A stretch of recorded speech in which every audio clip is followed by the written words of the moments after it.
저는 40대 초반의 남자입니다. 저는 고아원에서 자랐어요. 태어난 지 얼마 되지 않았을 때 고아원 앞에 버려져 있었다고 하더라고요. 어릴 때부터 고아원에서 자란 탓인지 고아원은 저에게 집이나 다름이 없었어요. 저와 함께 자라다가 입양이 되어 나가는 애들과 울면서 헤어진 적도 있었고, 새로 들어온 애들에게 먼저 다가가 적응할 수 있게 잘 도와주곤 했어요. 고아원 원장님은 입양되지 못한 저를 안쓰럽게 보셨지만 저는 그곳에 남아있는 게 더 좋았습니다. 애초부터 가족이 없었다 보니 가족이 생긴다는 게 특별히 좋은 건지 잘 몰랐던 것 같아요. 저는 고아원에서 초등학교에 입학했고 어느 날 저와 동갑인 여자애가 고아원에 들어왔습니다. 그 애는 하고 많은 날 눈물만 쏟아냈고 밥도 잘 먹지 않았어요. 누구도 그 애를 달래지 못했고 그 애는 늘 고아원 놀이터에 있던 정글짐 한가운데에 들어가 숨어 있곤 했습니다. 한 번은 점심으로 햄버거가 나왔어요. 저는 햄버거를 2개 챙겨 놀이터로 향했습니다. 여자애가 그날도 정글짐 한가운데에 숨어 있더라고요. 야, 너 거기서 뭐하냐? 내가 뭐라든 네가 뭔 상관인데? 그때 너 데려다주고 간 아줌마가 너희 엄마야? 제가 엄마 얘기를 꺼내자 그제야 저를 돌아보더라고요. 우리 엄마 봤어? 너랑 닮았던데? 그러자 여자애가 다시 울기 시작했어요. 저는 양손에 햄버거를 든 채 어쩔 줄 모르고 있었죠. 한참을 울던 여자의 배에서 꼬르륵 하는 소리가 나더라고요. 그날 저는 그 여자애와 나란히 정글짐에 걸터앉아 햄버거를 먹었습니다. 비로소 그 여자애가 정글짐 한가운데서 밖으로 나온 순간이었습니다. 그날 이후 저는 그 여자애 담당 친구가 됐어요. 선생님들도 툭하면 저더러 그 애를 데리고 오라고 심부름을 시키곤 하셨죠. 처음엔 좀 어색해하던 그 애도 점차 제 말이라면 웬만큼 다 들어주기 시작했어요. 언젠가부터는 선생님이 저한테 가서 네 짝꿍을 데리고 오라고 하시더라고요. 그러는 사이 제 안에는 그 애를 향한 책임감이 싹트기 시작했죠. 둘 다 초등학교 고학년이 되자 입양은 꿈도 꿀 수 없는 처지가 됐어요. 그러자 우리는 더더욱 똘똘 뭉쳐 살아가기 시작했습니다. 넌 꿈이 뭐야? 결혼해서 내 가족을 만드는 거. 가족을 만드는 게 꿈이라고? 그럼 엄마가 되는 게 꿈인 거야? 꼭 뭐가 돼야 꿈인가? 나는 가족이랑 같이 사는 게 늘 꿈이야. 엄마가 데리러 온다고 했었다며? 응, 10밤만 자면 데리러 온다더니. 순 거짓말쟁이였지. 10밤만 자면 데리러 오겠다던 그의 엄마는 끝내 오지 않았어요. 기다릴 사람이 없었던 저보다 늘 누군가를 기다리던 그의 시간은 무정하다쉽게 빨리 흘렀죠. 그 사이 우리는 서로를 의지하며 세상에 둘도 없는 사이로 발전하기 시작했어요. 그리고 우리 둘 다 20살이 되어 고아원을 나가야 할 때가 왔죠. 고아원 안에서 서로를 의지했던 우리 사이에도 변화가 필요한 시기였습니다. 그냥 고아원에서 살면 안 되나? 고아원이 좋아? 처음 와서는 내내 울기만 했잖아. 좋은 건 아닌데 이별이잖아. 여기서 함께 살았던 모두랑. 그 애가 애둘러 말했지만 그게 저라는 걸 알 수 있었어요. 왜? 난 나가는 거 좋은데? 뭐? 나랑 헤어지는 게 좋다고? 왜 헤어져? 나가서 우리 둘이 같이 살면 되지. 무심한 투로 말했지만 속으론 얼마나 긴장했는지 모릅니다. 저로선 프로포즈였거든요. 저는 고아원에서 나가 그 애와 따로 살 생각이 없었어요. 물론 그 애가 원한다면요. 그런데 그 애가 한참이나 대답이 없더라고요. 저는 괜히 긴장돼서 아무 말이나 계속 해댔습니다. 그러니까 당장 같이 사는 게 좀 그러면 가까이서 사는 방법이 있지. 그러니까 가까이서 살면 돈만 2배로 들잖아. 그렇지. 그래서 내가 같이 살자고 한 건데 그게 결혼하자는 거야? 그래도 돼? 긴장해서 아무 소리나 하는 저에게 그 친구는 바로 핵심을 짚어주었고 제가 더 놀라서 되려 되묻고 말았어요. 무슨 이런 나약한 프로포즈가 다 있어. 아니 이제 그게 가족은 네 꿈이잖아. 내가 그 꿈이 돼도 되나 싶어서. 꿈에 자격이 어딨어? 우리 둘이 꾸면 그게 꿈이 되는 거야. 솔직히 저는 그 친구만 있으면 뭐든 다 할 수 있을 것 같았어요. 그러나 막상 그의 얼굴을 보니 쑥스럽더라고요. 괜히 손가락만 만지작거리고 있는데 그 애가 어깨로 제 어깨를 툭 치면서 그러더라고요. 우리가 잘할 수 있을까? 잘하도록 해야지. 나 믿어줘. 열심히 살게. 고마워. 같이 살자고 해줘서. 그럼 우리 부부 되는 거야? 가족? 네가 허락해주면 나는 그러고 싶은데. 당연히 허락하지. 네가 없는 내 인생은 생각해본 적도 없는걸? 우리의 마음은 같았고 우리는 고아원 선생님과 원장님의 축복을 받으며 자립을 시작했습니다.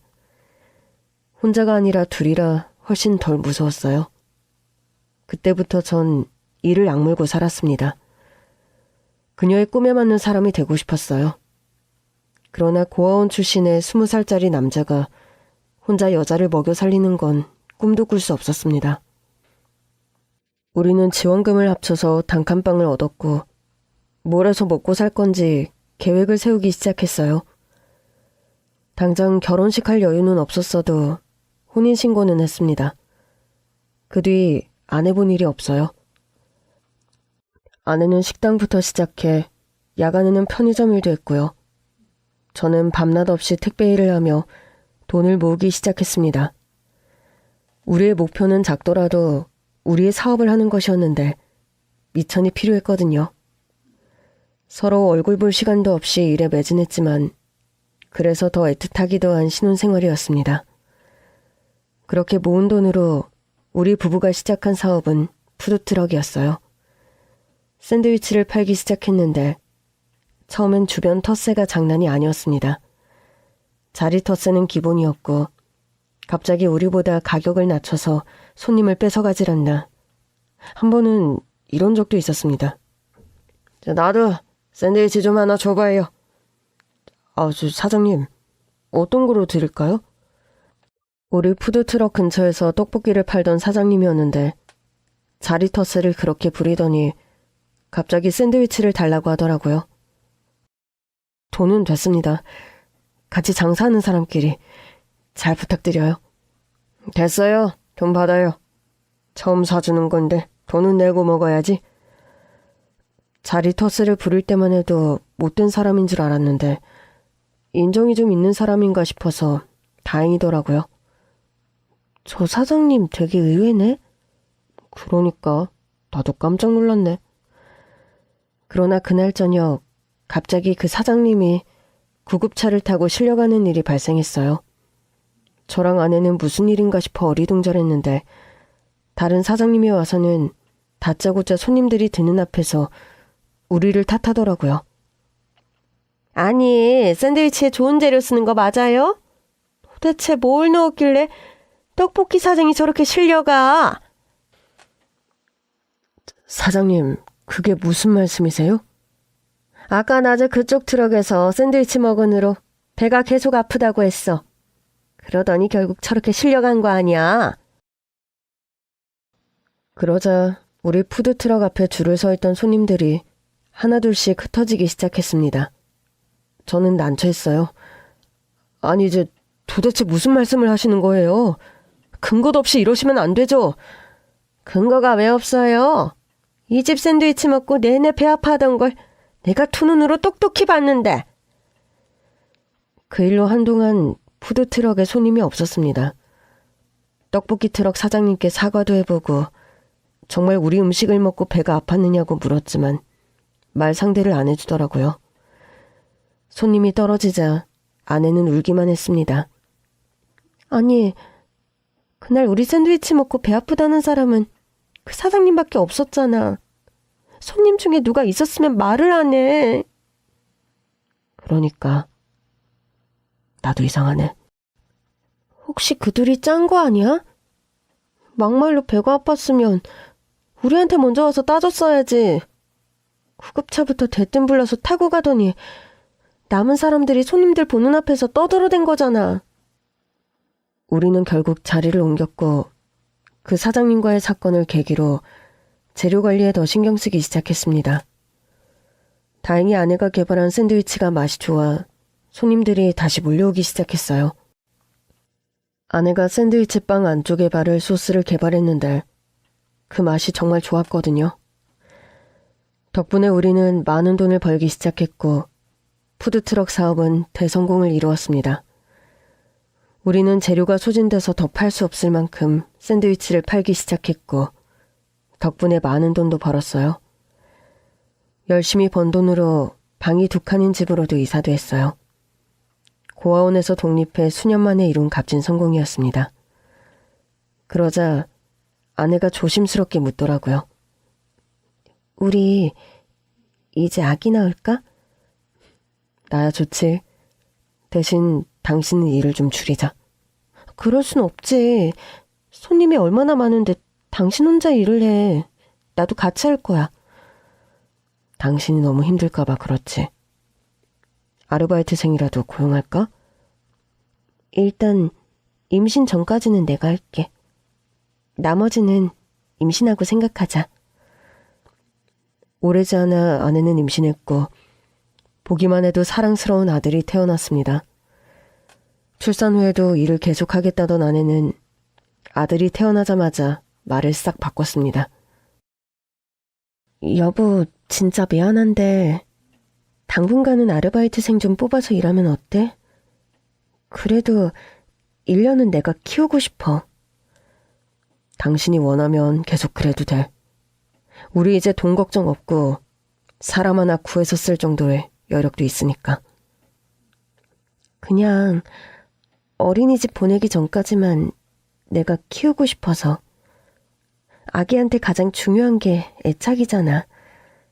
나는 우리 애가 엄마랑 안정적인 애착 관계를 형성했으면 좋겠어. 갑자기 우리 아들이 막 부러워지네? 당신도 내가 있잖아. 당신은 그런 엄마는 없었어도 아내랑 안정애착 관계잖아? 우리 부부는 아들이 태어나기 전까지 육아에 관한 책도 같이 읽고 공부도 했었어요. 아무래도 우리 둘 다 버려진 사람들이다 보니 부모가 되는 일에 서툰 부분이 분명 있을 거라고 생각했거든요.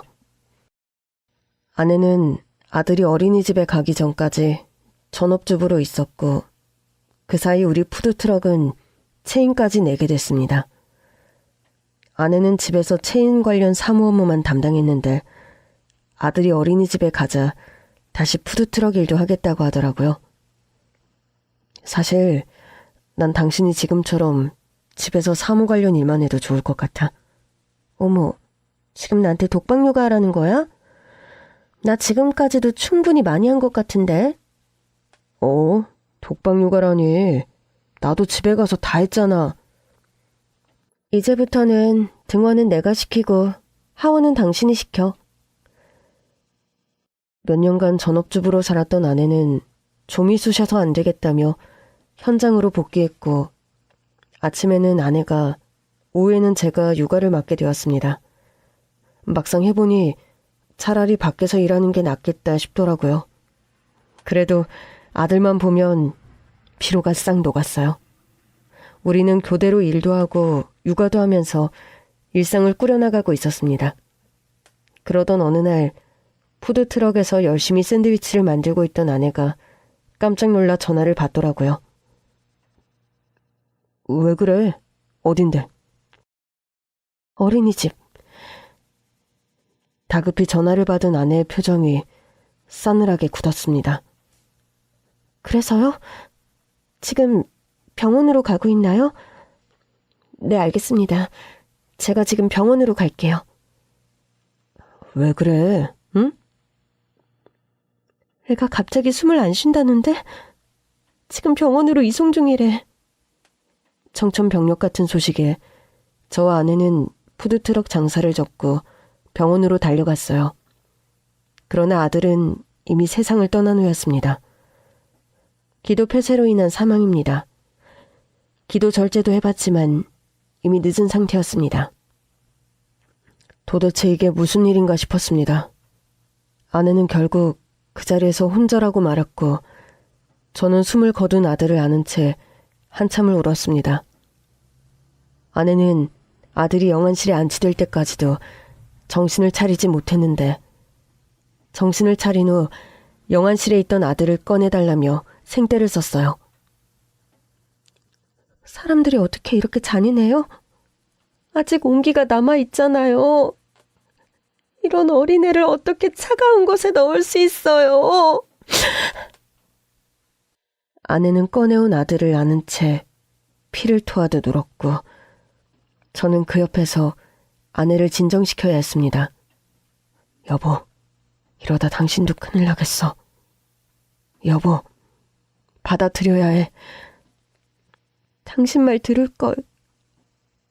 내가 그냥 키웠어야 했어. CCTV를 확인해보니 아들의 사고는 급식을 먹다가 일어난 것이었습니다. 응급처치도 바로 받았지만 얼마 못 가 의식을 잃었더라고요. 아들을 잃은 후 아내는 우울증에 빠지고 말았습니다. 치료도 받고 상담도 받아봤지만 무엇도 효과가 없었어요. 아내는 매일 밤 극심한 악몽을 꾸었고 하루가 다르게 말라갔습니다. 저는 두려웠어요. 이러다 아내까지 잃는 건 아닌가 싶었습니다. 자다가 소란스러운 느낌에 눈을 떠보면 아내가 아들의 사진을 끌어안은 채 말을 걸고 있더라고요. 우리 아들, 오늘은 뭐하고 놀았어? 여보, 뭐해? 우리 아들, 거기서 엄마 안 보고 싶어? 엄마는 우리 아들 너무 보고 싶은데. 제가 묻든 말든 그저 아들과 대화를 하다가 다시 지쳐서 잠들고 그렇게 아내는 우울증을 1년 넘게 앓았습니다. 아내는 겨우 기력을 회복하기 시작했고 전처럼 아들의 사진에 말을 걸거나 하지도 않았어요. 우리는 다시 푸드트럭 장사에 매진했고 더 좋은 집으로 이사도 갔습니다. 새 집으로 이사를 하니 아내도 기분이 좀 나아진 것 같더라고요. 아무래도 아들과의 기억이 좀 덜해서 그런가 보다 싶었어요. 그러던 어느 날 아내가 저녁을 먹으며 말했습니다. 여보, 우리 둘째 낳자. 사실 저는 둘째를 원하지 않았어요. 자칫 둘째에게 아들에 대한 그리움을 전가할 수도 있다고 생각했고 행여나 둘째마저 잘못된다면 아내가 견디지 못할 것 같았거든요. 더더구나 아내의 병약했던 몸이 이제 좀 회복이 되던 때였습니다. 근데 일단 당신이 체력을 좀 회복하고 가는 게 좋지 않을까? 나? 다 엄청 건강해. 어? 난 얼른 둘째 갖고 싶어. 그리고 둘째 조금 크면 셋째도 낳자. 아내는 둘째를 낳을 생각에 기력을 빠르게 회복했고 우리는 일단 건강검진을 좀 받아보기로 했어요. 저한테는 둘째보다 아내의 건강 상태가 더 중요했거든요. 건강검진을 마치고 결과를 듣는데 우리 부부는 같이 듣겠다고 했는데 의사가 굳이 저를 먼저 따로 부르더라고요. 지금 부인이 우울증약 복용 중인 건 알고 계시죠? 네. 부인이 임신을 원한다고 하셨는데 이 상태에서 임신하는 건 좋지 않습니다. 부작용이 있을까요? 부작용의 우려도 있고 무엇보다 산모가 정신질환을 갖고 있다는 것 자체가 산모와 태아 모두에게 부정적인 영향을 미칠 수 있거든요. 생각지도 못한 문제가 있었어요. 아내는 임신하고 싶다고 했고 그러기 위해서 우울증 약도 끊겠다고 했거든요. 그러나 의사의 소견은 달랐습니다. 즉, 단지 약을 먹고 안 먹고의 문제가 아니라 제가 보기엔 산모가 우울증 치료를 마친 뒤에 임신을 계획하시는 게 좋지 않을까 싶어요. 더더구나 이 우울증이 첫째 아이를 이루면서 시작된 거기 때문에 저는 당장 임신을 권하고 싶지 않습니다. 그 외 건강검진 결과는 괜찮은 편이었습니다. 다만 아내가 저체중 상태여서 저는 이 핑계로 임신을 좀 미루자고 했어요. 건강한 몸에 건강한 아기도 자라는 거니까 일단 체중부터 정상으로 만들자. 그랬더니 아내가 무섭게 체중을 불리더라고요. 이제 우울증 약도 끊어야겠다. 어? 아니야, 그럴 필요 없어. 응? 왜? 내가 선생님께 여쭤봤는데 자기가 먹는 약은 태아한테 영향을 안 준대. 정말? 그럴 리가 없는데? 영향 안 주는 거로 다 바꿔주셨어. 그러니까 약은 꼭 먹으라고 하시더라고. 산모의 정신이 건강해야 태아에게도 좋다고. 그러네. 그 생각을 못했네. 하지만 임신하면 약은 바로 끊을래. 절대 안 먹을 거야. 그래도 임신 전까지는 먹겠다고 하기에 겨우 안심할 수 있었죠. 시간이 지나 아내의 우울증은 어느 정도 나아가는 듯 했습니다. 주치의와 상의를 통해 약도 끊어보기로 한 어느 날 화장실에 갔던 아내가 감격한 목소리로 뛰어나오더라고요. 여보, 나 임신했어. 아내가 임신 테스트기를 보여주는데 정말 두 줄이더라고요. 저는 어렵게 임신한 아내를 데리고 뱃속의 아기를 보러 병원에 방문했습니다. 병원에 사람이 많아서 1시간 가까이 기다렸다가 드디어 초음파를 보기 시작했어요. 그런데 초음파 검사를 하던 의사 선생님이 당황한 얼굴로 말씀하셨습니다. 이건 불가능한 일인데. 예? 의사 선생님은 우리 부부에게 초음파 결과를 설명해 주었고 저는 그 이유를 듣고 난 뒤 대기실에 벗어둔 겉옷도 잃은 채 맨몸으로 병원을 뛰쳐나왔습니다. 사실 아내가 우울증 약을 복용하는 동안 저는 아내 몰래 정관 수술을 했었습니다.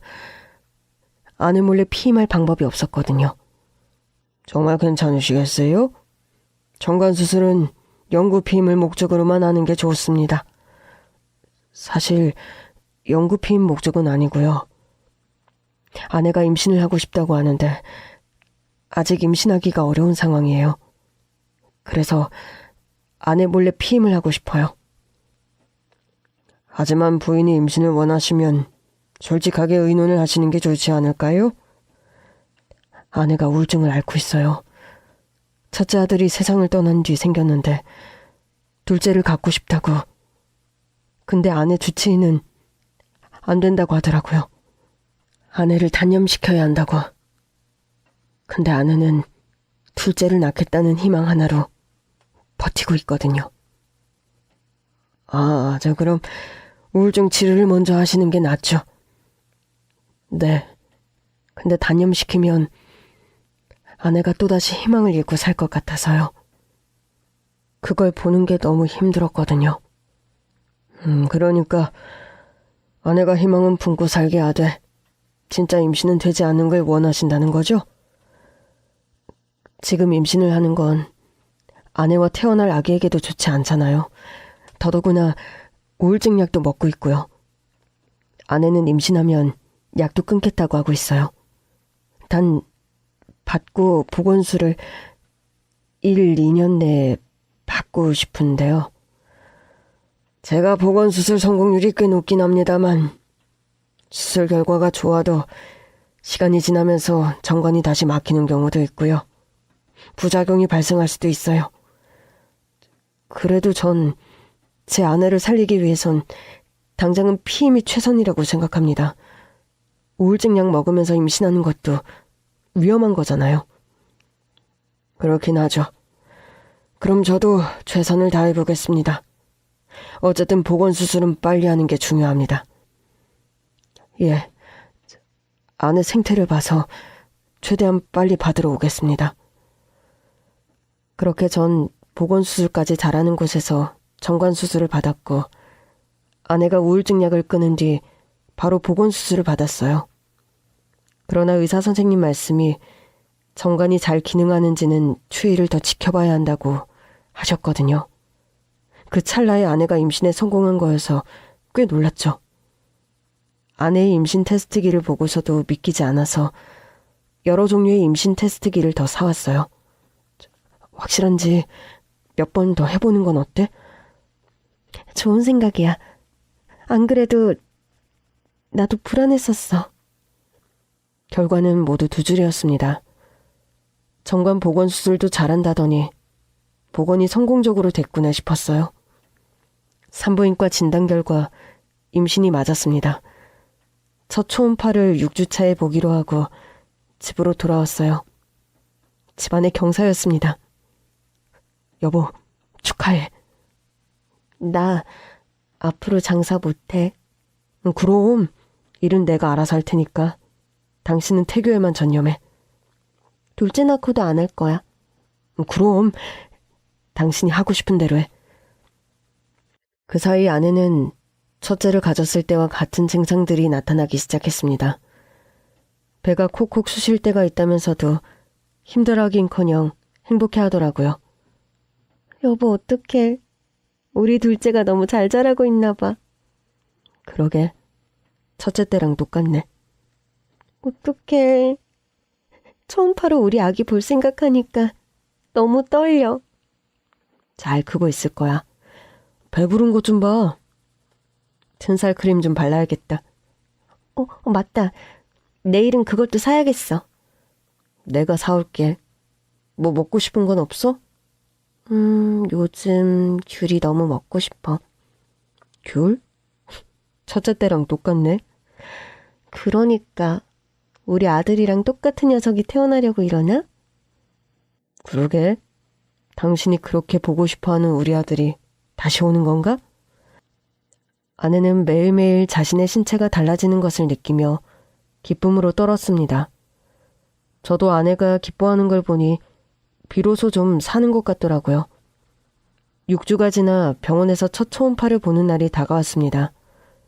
아내는 달력에 동그라미까지 크게 쳐놓고 그날을 기다렸어요. 전날은 잠도 못 자더라고요. 초음파를 기다리며 아내는 덜덜 떨었습니다. 긴장돼? 별일 없겠지? 그럼 배도 이렇게 불러오고 당신 입덧도 하잖아. 이번엔 내가 끝까지 지킬 거야. 갑자기? 24시간 365일 옆에 붙어 있을 거야. 그 순간 기분이 좀 이상했습니다. 그게 가능할까? 당연하지. 첫째도 그렇게 해야 했어. 내가 계속 붙어 있었으면 그런 일도 안 일어났을 텐데. 나 응급처치도 다 배웠고 이제는 절대 그렇게 우리 애 안 보내. 여보, 물론 어릴 때는 내내 붙어서 돌보는 게 가능하겠지만 애들은 금방 커. 언제까지 그렇게 할 순 없어. 아니, 난 그렇게 할 거야. 이번엔 절대 안 보내. 아내의 우울증이 분명 다 나은 줄 알았는데 여전히 상처 속에서 헤매고 있다는 생각이 들더라고요. 그 순간 잠깐 후회했어요. 정관 보건 수술을 너무 일찍 받은 건가 싶더라고요.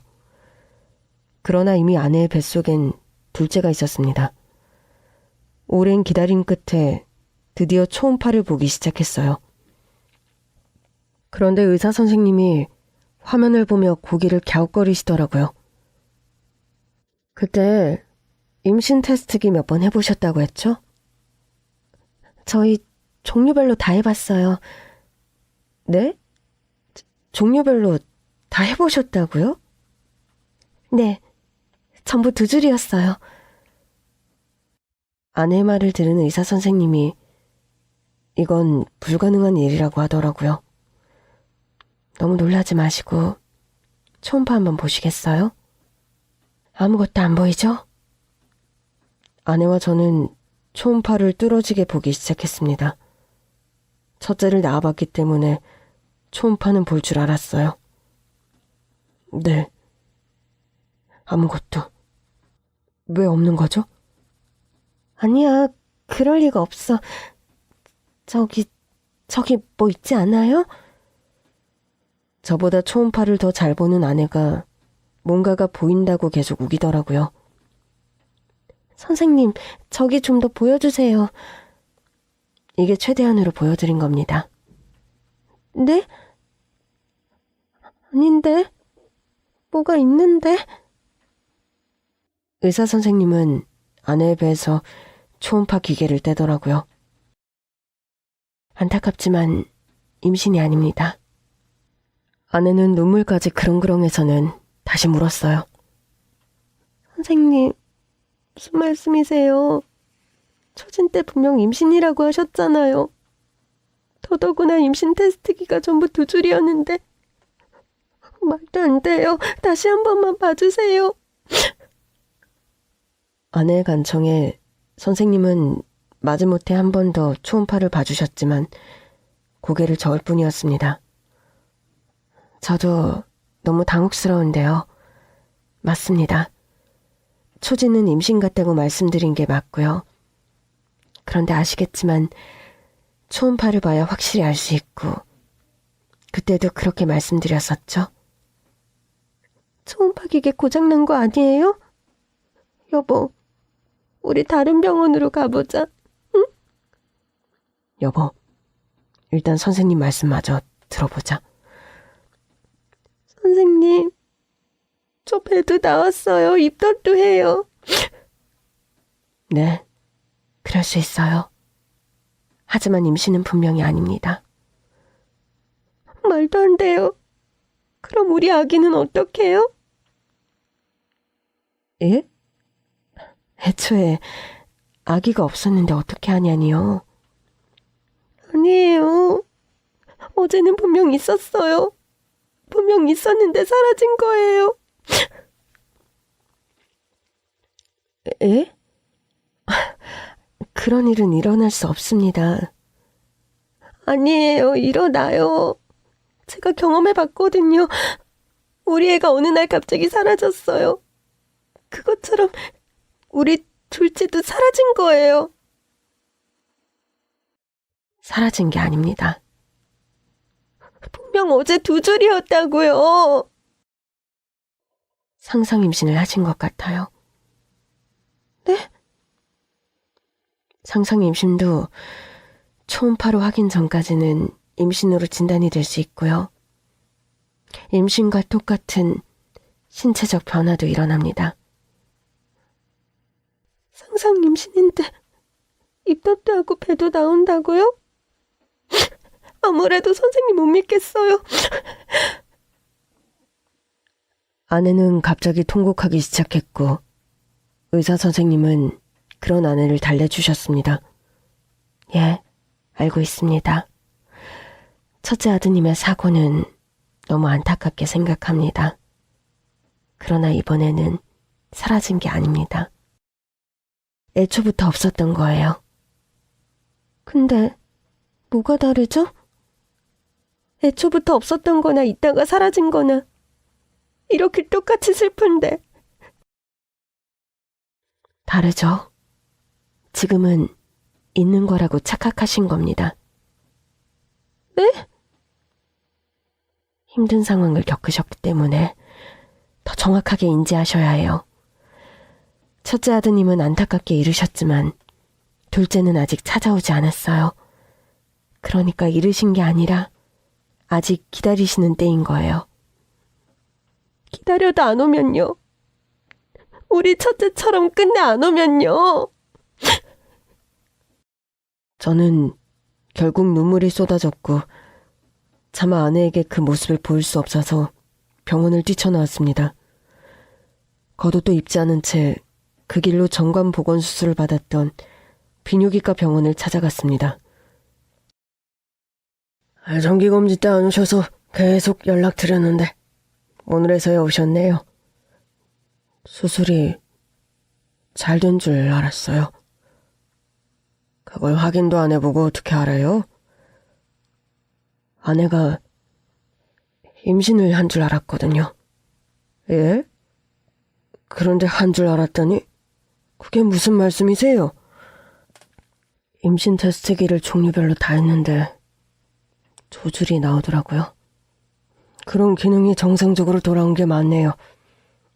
근데 초음파로 보니 아무것도 없더라고요. 설마 상상 임신이셨나요? 네. 그래서 제 정관보건수술 경과를 좀 봐야겠어요. 임신이 된 줄 알고 당연히 보건이 잘 된 줄만 알았거든요. 슬퍼하는 아내를 보는데 죄책감이 밀려왔습니다. 아내에게 말도 안 하고 정관수술을 해놓고 괜한 희망만 줬다는 생각이 자꾸 밀려오더라고요. 아내가 그 사실을 알았다면 그렇게 지레짐작 희망을 품지 않았을 텐데 싶었죠. 검사 결과 보건이 정상적으로 잘 됐네요. 정말입니까? 네. 부작용도 전혀 없으시고 빨리 보건을 받으신 게 좋은 결과를 가져온 것 같습니다. 그래요? 그러니 부인의 상상 임신에 대한 죄책감은 안 느끼셔도 될 것 같습니다. 그래도 제가 숨긴 건 사실이니까요. 보건이 잘 안 될 수도 있었는데 부인의 정신건강이 회복되면 그때 말씀드려보세요. 검사 결과 부인이 임신하시는 데 있어 문제가 없습니다. 정관 상태는 아주 양호합니다. 다시 보건한 게 맞나 싶을 정도예요. 저는 급히 아내와 갔던 산부인과에 돌아갔어요. 아내가 멍하니 복도에 앉아있더라고요. 여보 미안. 수납은 했어? 아, 맞다. 이거 당신 옷. 어디 갔다 왔어? 화장실? 많이 울었어? 당신이 더 많이 울었네. 눈이 퉁퉁 부었어. 어쩜 몸이 이래? 내가 나를 속인 거잖아. 배는 왜 안 나온 거야? 입덧은 또 왜 하냐고. 우리 아들이 너무 보고 싶어서 그랬을 거야. 아무리 그래도 그렇지. 육준아 착각하고 있었다는 게 믿기질 않아. 그럴 수도 있지. 그만큼 힘들었잖아. 둘째를 통해서 첫째를 다시 만나고 싶었던 거 알아? 당신은 아니었어? 솔직히 난 당신이 기뻐하니까 숨통이 좀 트이긴 했는데. 숨통이 트였다고? 그럼 그동안 숨이 막히는 것 같았어? 나 때문에? 당신 때문이 아니라 당신이 슬퍼하는 게 힘들었어. 당신도 힘들었잖아.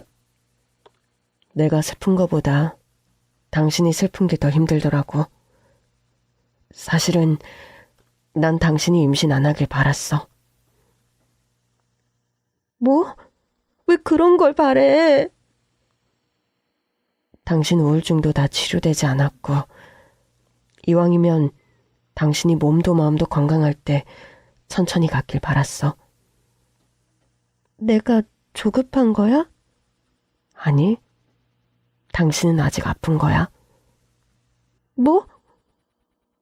우리가 자식을 낳을 순 있어도 그의 인생에 24시간 365일 붙어서 살 순 없어. 아내의 눈에서 눈물이 주르륵 흐르더라고요. 아까 당신이 그 얘기하는데 아차 싶더라고. 그래서 난 지금 슬프기도 하지만 한편으론 다행인 것 같아. 당신이 더 건강해진 후에 둘째를 만나도 충분하다고 생각해. 내가 욕심을 부려서 우리 아기가 안 오는 걸까? 아니야. 아까 선생님도 그러셨잖아. 아직 기다리고 있는 거라고. 원래 인생이 우리 뜻대로 안 되잖아. 그래도 너무 슬퍼. 우는 아내를 꼭 끌어안은 채 저는 차마 말하지 못했던 사실을 전했습니다. 내가 잘못했어. 내가 정관수술 했었어. 그 순간 울던 아내가 화들짝 놀라며 저를 보더라고요. 뭐? 지금은 아니야. 다급하게 덧붙였지만 아내의 손바닥은 제 등짝을 향해 날아온 뒤였습니다. 당신 지금 장난해? 그러면서 내가 임신했다는 말을 믿었다고? 지금은 멀쩡해. 보건수술 받았어. 저는 일단 아내를 설득해 병원 밖으로 나왔습니다. 차에 탔는데 아내가 저한테 주먹을 휘두르더라고요. 보건수술을 받았다니 이게 무슨 소리야? 그게 보건한다고 돼? 여보, 내 말 좀 들어봐. 당신이 우울증 치료 중일 때 계속 둘째 갖고 싶다고 해서 어쩔 수 없이 했어. 당신 몰래 내가 피임할 방법이 그것밖에 없더라고. 내가 잘못했어. 사실대로 말을 해야 했는데 당신이 둘째 임신 생각 하나로 버티니까 대놓고 말을 못하겠더라고. 그럼 내가 상상 임신했을 땐? 그땐 이미 보건수술한 뒤였어. 그래? 확인해 봤는데 보건도 잘 됐대. 그래도 미안해. 그때는 당신이 우울증을 겪을 때라 말을 해도 설득될 리가 없다고 생각했어. 내 잘못이야. 잘못인 거 알면서도 나한테는 둘째보다 당신이 더 소중해서 어쩔 수 없었어. 내가 소중해서 그런 일을 벌였다고? 내가 원하는 건 임신인데? 그땐 우울증 약 먹으면서도 임신해도 된다며. 선생님이 그랬다며. 그것도 거짓말. 선생님은 임신 단념시키라고 하셨어. 뭐? 그런데 당신은 임신한다고 우울증 약부터 끊겠다고 하지. 나는 당신한테 우울증 약을 먹여야 하니 당신한테 거짓말을 시작한 거지. 약이 임신에 아무 영향이 없다고. 근데도 당신은 임신하면 바로 끊겠다고 했잖아. 그래서 당신한테 희망은 주되 임신은 되게 할 수 없었어. 미안해. 정말 그랬어? 내 주치의가 임신 단념시키라고? 우울증을 완치하지 않고 출산하는 건 태어날 아기한테도 좋지 않다고. 엄마의 정신건강이 아기에게 영향을 미치니까. 아내는 한동안 말이 없었습니다. 일단 집으로 갈까? 자, 출발한다. 이번에도 대답이 없어서 일단 집으로 갔는데 집에 도착해서야 아내가 그러더라고요. 내가 생각이 짧았네. 아니, 욕심을 부렸어. 어? 나 힘든 것만 생각하고 당신이 나보며 힘들 거란 생각을 못했거든. 여보, 아니야. 이번 일은 내가 진짜 잘못한 거야. 내가 당신을 더 믿고 사실대로 말을 해서 설득을 해야 했어. 자칫 정관 보건 수술이 실패할 수도 있었고, 그러면 자연 임신은 힘들 수도 있었거든. 내가 당신 말을 잘도 들었겠다. 애한테 24시간 붙어서 살겠다는 미저리 같은 소리나 하고 있는데 우리 애가 태어났으면 나 같은 엄마를 보고 얼마나 무서웠을까? 여보, 내가 미안해. 내가 잘못했어. 아니야, 나 진짜 반성하고 있는 거야. 이런 정신 상태로 애를 낳아서 뭘 어쩌겠다고. 내가 너무 고통스러워서 그 고통만 빨리 잊고 싶었나 봐. 알아. 그 고통은 나도 알잖아. 내가 아빠니까. 미안해. 내가 당신한테 기댔어야 했는데. 나도 미안해. 내 맘대로 해서. 아니야, 나라도 그랬을 것 같아. 당신이 임신하면 안 되는 상황인데 임신을 하겠다고 하면, 근데 그게 당신을 살게 하는 유일한 힘이었다면 헛된 희망이라도 품게 했을 거야. 죽어가는 당신을 보면서 내가 죽을 것 같았을 테니까. 아내가 저를 꼭 끌어왔는데 비로소 제 아내가 돌아온 것 같더라고요. 그래서 저도 모르게 농담을 하고 말았죠. 그래도 내가 임신을 하는 건 불가능해. 미안. 뭐? 내가 대신 낳아주면 당신도 좀 덜 힘들 텐데. 미안해. 진짜. 이렇게 상상력이 부족해서야. 그러고 보니 당신은 상상력이 뛰어나서 더 힘들었겠다. 우리 아들이 저 하늘에서 혼자 있을 상상을 하니 더 힘들었을 거야. 맞아. 나 용서해 줄 거야? 당신은? 내가 당신을 용서할 게 뭐가 있어? 나도 당신을 기만했잖아. 당신이 원하지 않는 걸 하려고 했고 내 고집만 피우면서. 그럼 나도 마찬가지네. 당신이 원하지 않는 걸 내 고집대로 했으니까.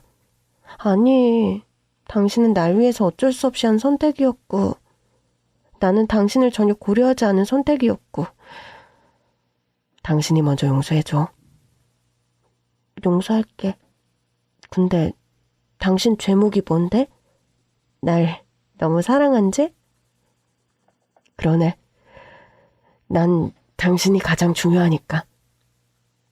고마워. 나도 고마워. 용서해줘서. 이제 2번 다시는 당신하고 상의 없이 저지를 일 없어. 알아. 지금껏 그랬잖아. 그래도 그 한 번이 너무 세서 나에 대한 신뢰를 잃을까봐. 당신도 나 다시 믿어줘. 나 우울증 치료 제대로 받을게. 이번처럼 주치의가 반신반의하는데도 약 끊겠다고 우기고 임신 시도할 일 절대 없어. 그리고 둘째 갖는 것도 당신이랑 상의해서 결정할게. 내가 더 괜찮아질게. 당신 힘들지 않게. 그러나 치료에 꽤 오랜 시간이 걸렸고 의학적으로 노산이라 불릴 즈음에서야 우울증 약을 끊을 수 있게 됐죠. 비로소 임신 준비가 돼서 산부인과에 갔을 때 의사 선생님이 그러시더라고요. 자연 임신이 불가능한 나이는 아니지만 좀 마음이 급하시면 더 적극적으로 방법을 취해볼 수도 있어요. 아내는 인공수정도 마다하지 않겠다고 했지만 저는 일단 자연 임신을 시도해보자고 아내를 설득했습니다. 그러자 아내도 제 의견을 받아주더라고요. 알겠어. 그럼 1년은 자연 임신을 시도해보고 안 되면 인공수정도 시도해보자. 그러나 자연 임신은 되지 않았고 인공수정 역시 번번이 실패했습니다. 무수한 시도가 모두 실패로 돌아간 뒤 저는 결단해야 했습니다. 여보, 우리 둘이 행복하게 살자. 우린 아들이 있잖아. 지금 우리 곁엔 없어도 우리 아들은 우리 마음속에 살아있잖아. 조금만 더 해보자, 응? 그러고 싶어? 당신 몸 괜찮아? 그럼 나 괜찮아. 저는 아내의 의지를 믿었고 또 1년을 시도했지만 인공수정은 끝내 실패하고 말았어요. 그즈음 되니 아내가 스스로 포기하더라고요. 여보, 우린 최선을 다했어. 그치? 그럼 당신 진짜 대단해. 정말 수고했어. 당신도 수고 많았어. 이런 날 인내하느라. 난 고마웠지, 당신한테. 나 이제 당신 보면서 살게. 우리 조만간 봉사 갈까? 우리 자랑 고아원. 거기 가고 싶어? 갑자기 고향 생각이 나네. 살던 곳은 너무 어릴 때 떠나서 기억이 안 나고 이젠 당신이랑 만났던 그 고아원이 고향집 같아. 가자. 간식 많이 사서. 갑자기 기분이 좀 좋아지려고 해. 진짜? 응. 당신이랑 처음 만났던 날이 생각나네. 난 당신이 없었으면 어떻게 살았을까? 당신을 만나서 우리 아들도 만났던 거잖아. 그러게. 나도 당신 덕에 우리 아들을 만났었네. 그 주 주말 우리는 간식을 한가득 챙겨 고아원으로 향했습니다. 고아원을 나오고 돈을 벌면서 기분은 종종했지만 직접 방문한 건 처음이었어요. 아내는 고아원에 들어서자마자 눈물을 글썽이더라고요. 우리 아들이랑 왔으면 얼마나 좋았을까? 지금 보고 있을 거야. 그렇겠지? 원장님과 인사를 나눈 뒤 간식을 나눠주는데 아내가 한 어린이를 보며 몽한 표정을 짓고 있더라고요. 뭔가 이상해서 가봤죠.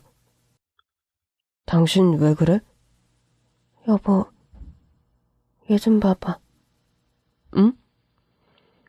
아내는 간식을 나눠주던 어린 남자애를 가리켰고 저는 그 애를 보는 순간 깜짝 놀라고 말았습니다.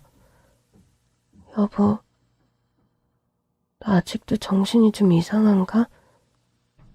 내가 착각하는 거야? 얘가 우리 아들이랑 너무 닮은 것 같아. 그러나 아내의 말은 착각이 아니었습니다. 제가 봐도 우리 아들이랑 너무 닮았더라고요. 이젠 나도 착각을 하는 건가 싶을 정도였죠. 너 몇 살이니? 그 애가 손가락을 5개 펴서 보이더라고요. 5살이면 우리 아들이 세상을 떠난 나이였습니다. 간식을 다 나눠준 뒤 아내가 사라지고 없더라고요. 차에 있나 싶어 가보니 차 안에서 아내가 펑펑 울고 있었습니다. 여보 왜 그래? 아까 그 애 때문에 그래? 다시 만나볼래? 여보, 얼른 가자. 뭐? 그냥 가자고? 그 애 또 보면 나 못 갈 것 같아. 얼른 가자. 아내는 서둘러 집에 가길 원했고 저는 급히 원장님과 인사를 한 뒤 아내와 집으로 돌아왔습니다. 그렇게 일주일쯤 지났을까 자꾸 고아원에서 본 그 남자애가 생각나더라고요. 어쩜 그렇게 우리 아들이랑 닮았을까 싶고 어떻게 그렇게 닮은 애가 우리가 자란 고아원에 있나 싶어 신기했습니다. 아내 몰래 고아원에 연락해보니 원장님이 그러시더라고요. 갓 태어나자마자 고아원 앞에 버려져 있었어. 그 옛날 너처럼. 혹시 입양하겠다는 사람은 없어요? 사실 한 번 갔다가 파양됐어. 왜요? 양부모가 결격 사유가 있었어. 설마 문제가 있었던 건 아니죠? 맞아. 문제 있는 사람들이었어. 그래서 그런지 애가 말을 안 해. 분명 우리가 입양 보낼 때만 해도 말을 잘했었거든. 그래서 입양하겠다는 사람들이 없네. 이미 한번 파양당한 것도 흠이 된 것 같고. 아, 왜? 입양에 관심 있어? 저 아닙니다. 그냥요. 차마 먼저 간 우리 아들이랑 닮았다는 얘기는 못하겠더라고요. 그날 저녁 씻고 나온 아내가 조심스럽게 묻더라고요. 여보, 나 주말에 고아원 봉사 좀 다녀오고 싶은데. 이번 주말? 이번 주말은 축제 가서 푸드트럭 열기로 했잖아. 사실 나 그 애가 자꾸 눈에 밟혀. 막 보고 싶어. 우리 애랑 너무 닮아서 그런가? 실은 나도 그래. 자꾸 생각이 나네. 고아원에 연락해보니 태어나자마자 버려졌대. 정말? 입양도 될 뻔했는데 안 됐다고 하고. 아내는 한동안 눈물을 훔치더니 고개를 젓더라고요. 안 되겠다. 안 만나는 게 좋겠어. 이러다 마음 흔들릴라. 당신이 원하면 입양하는 방법도 있어. 아니야, 그러지 마. 왜? 내가 또 우리 아들 생각하면서 욕심 부리고 있는 거야. 그러니까 당신은 날 말려야지. 나 지금 정상이 아닌 것 같아. 병원에 가볼까? 아내는 고아원에서 본 남자애에 대한 마음이 죽은 아들을 향한 그리움일까봐 두려워했어요. 결국 그 주에 고아원은 가지 않았고 대신 시간을 정해 고아원에 정기봉사를 가기 시작했어요. 그때마다 그 애를 봤는데 아내가 점차 그 애를 보고도 울지 않더라고요. 그렇게 몇 번의 봉사를 다녀왔고 집으로 돌아가려고 인사를 하고 나오는데 아내가 불쑥 걸음을 멈추는 겁니다. 아들을 꼭 닮은 그 애가 아내의 손가락을 잡고 있더라고요. 그 순간 심장이 철렁하는 기분이 들었어요. 왜? 아줌마 가는 거 싫어? 평소라면 고개만 끄덕였을 그 애가 불쑥 그러는 겁니다. 응. 애가 말을 하더라고요. 저랑 아내는 깜짝 놀랐습니다. 너 지금 말한 거야? 너 말할 수 있어? 응. 너 몇 살이야? 5살. 아내가 그 애를 꼭 안으며 말했습니다. 잘했어. 잘 견뎠어. 그날 이후 우리 부부는 그의 입양 절차를 받기 시작했습니다. 우리에게 마음을 연 그 애를 차마 외면할 수 없었어요. 이런 게 운명 아닐까? 그래도 애한테는 미리 말 안 했지? 심사 결과가 어떻게 될지 모르니까. 안 했어. 행여나 말했다가 안 되면 실망할 거 아니야. 응. 차분히 기다려보자. 우리 아들이 될 운명이면 결국 우릴 찾아올 거야. 나도 기다리는 중이야. 그리고 긴 기다림 끝에 우리에겐 또 한 명의 아들이 생겼습니다. 비로소 미련을 버렸을 때 자식이 찾아오더라고요. 요즘 아내는 아들의 입학 준비를 하느라 정신이 하나도 없습니다. 아들의 입학 준비는 또 처음이라 저도 덩달아 정신이 없네요. 아내는 평소보다는 일의 양을 줄였지만 여전히 일도 열심히 하면서 아들을 키우고 있습니다. 아내가 유난스러울 줄 알았는데 아들을 키우면 키울수록 더 유난스러운 건 저라는 걸 깨닫고 있습니다. 얼마 전에도 유난을 떨었다가 아내에게 크게 혼났거든요. 세상에, 이런 걸 할 거면 미리 말을 했어야지. 이 먼지 좀 봐. 제가 아내 몰래 아들 방문턱을 없애는 공사를 해버렸거든요. 내가 한다고 하면 당신이 또 유난이라고 뭐라고 할 것 같아서. 애가 방문턱에 걸려 넘어졌으면 문턱을 잘 넘는 법을 알려주던가, 없애고 싶었으면 집안의 방문턱을 다 없애던가. 집안을 이렇게 먼지투성이로 만들 거면 차라리 문턱을 다 없애지 그랬어. 애가 자기 방만 왔다 갔다 하는 것도 아닌데. 그러네. 돌아보면 첫 번째 아들도 예상치 못한 선물이었더라고요. 우리 부부는 비로소 두 번째 선물을 받았고 생각지도 못한 이 선물을 귀하게 키우는 중입니다. 저는 종종 아들이 자라서 엄마 아빠 술잔을 기울이는 날을 꿈꿔요. 잠든 아들의 이마를 가볍게 쓰다듬으며 이런 꿈이 있다고 아내에게 말했다가 왜 몸에도 안 좋은 걸 애가 먹길 바라냐며 또 핀잔을 들었습니다. 요즘 저는 아들 바보로 살며 하루가 멀다 하고 아내에게 혼이 납니다. 그때마다 아내가 그러더라고요. 자기가 아들 둘을 키우는 것 같다고요. 아무래도 아들과 함께 저도 잘하고 있나 봅니다. 그러니 저도 아빠로 잘 자라보려고요.